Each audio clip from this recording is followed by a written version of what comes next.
Lectura del Santo Evangelio según San Mateo. En aquel tiempo Jesús vio a un hombre llamado Mateo sentado a su mesa de recaudador de impuestos y le dijo: «Sígueme». Él se levantó y lo siguió. Después, cuando estaba a la mesa en casa de Mateo, muchos publicanos y pecadores se sentaron también a comer con Jesús y sus discípulos. Viendo esto, los fariseos preguntaron a los discípulos: ¿por qué su maestro come con publicanos y pecadores? Jesús los oyó y les dijo: no son los sanos los que necesitan de médico, sino los enfermos. Vayan pues y aprendan lo que significa: yo quiero misericordia y no sacrificios. Yo no he venido a llamar a los justos, sino a los pecadores. Palabra del Señor.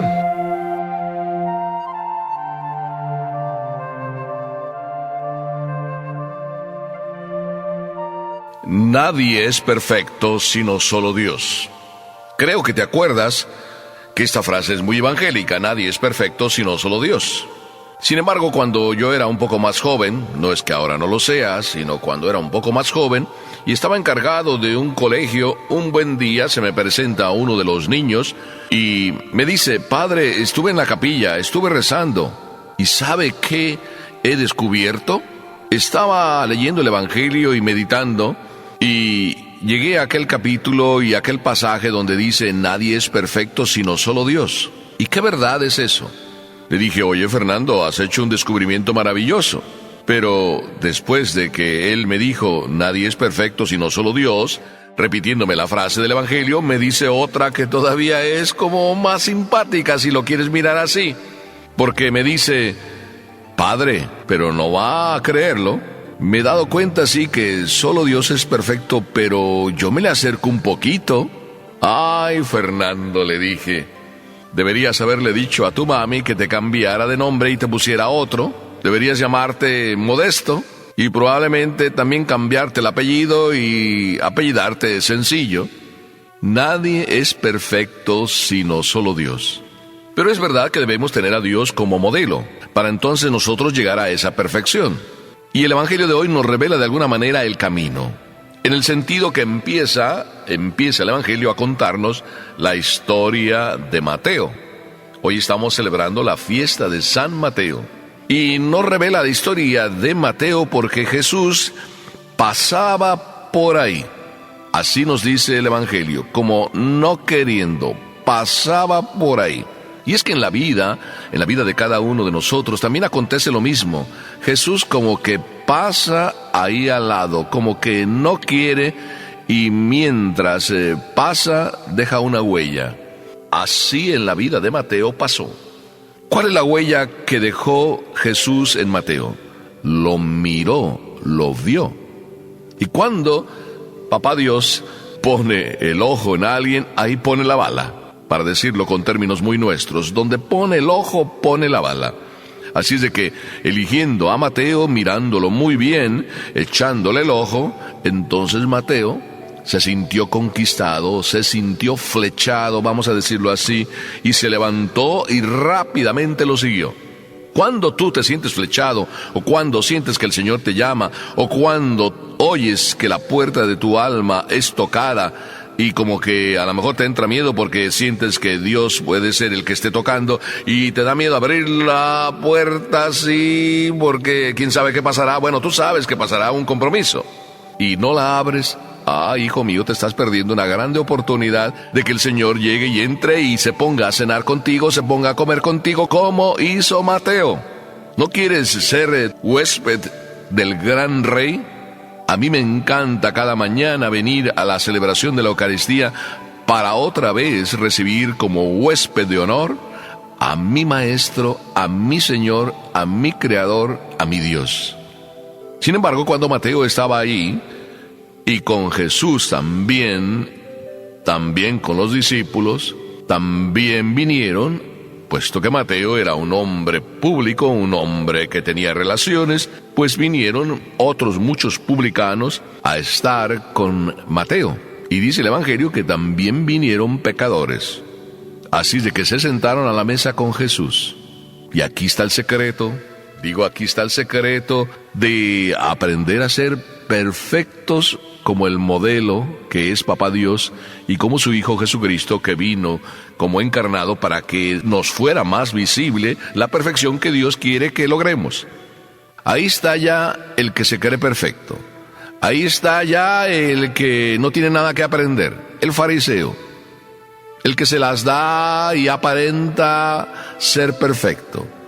Ahí está, disparando, criticando, como pasa con muchas veces algunos que se creen perfectos, que empiezan a disparar y empiezan a despreciar y empiezan a criticar a cada uno de todos los que ven.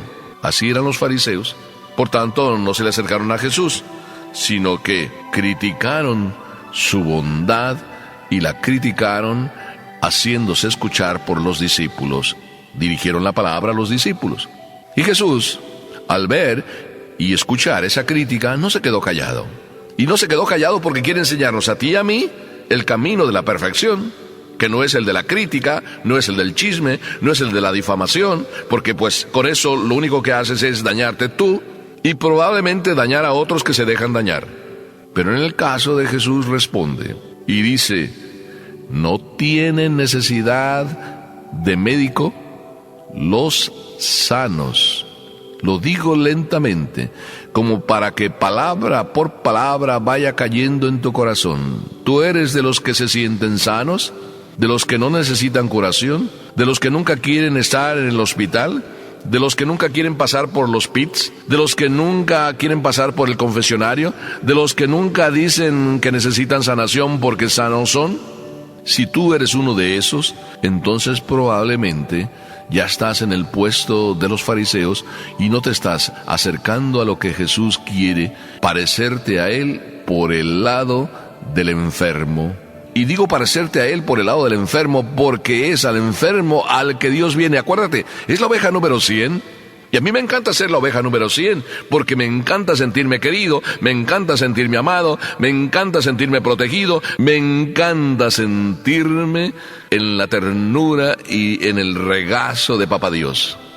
Misericordia quiero, dice Jesús, y no sacrificios. Es decir, es lo mismo que antes. Es decir, Jesús, mirándonos a nosotros y mirándonos que muchas veces somos como fariseos, es decir, que nos encanta, aparentar, quedar bien, o quedarnos en las cosas externas y no ir alimentando nuestro corazón. Y podemos como aplicar este caso. ¿Cuántas veces nosotros venimos a la iglesia y nos preocupamos de cosas externas? Decimos que amamos al Señor porque le traemos 2, 3, 4, 5 veladoras.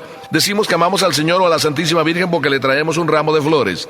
Pero nuestra vida está ajena totalmente a la vida que Dios quiere de nosotros, a la vida que la Virgen quisiera que viviéramos.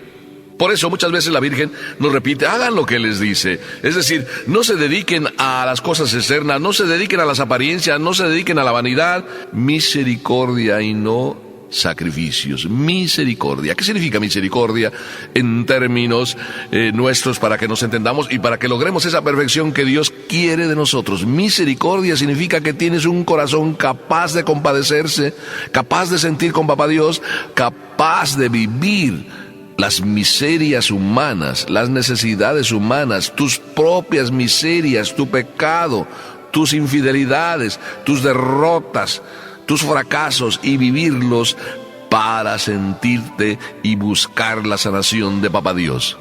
Cuando tú eres así y te acercas a Papá Dios, porque eso, humilde y sencillo, te pones de rodillas y quieres que el Señor te cure, estás entonces como Mateo, que te sientes flechado por Dios, y no solo te sientes flechado por Dios, sino que te dejas querer por Dios y te dejas invitar o invitas a que esté contigo Papá Dios y que conviva y te cure y te sane.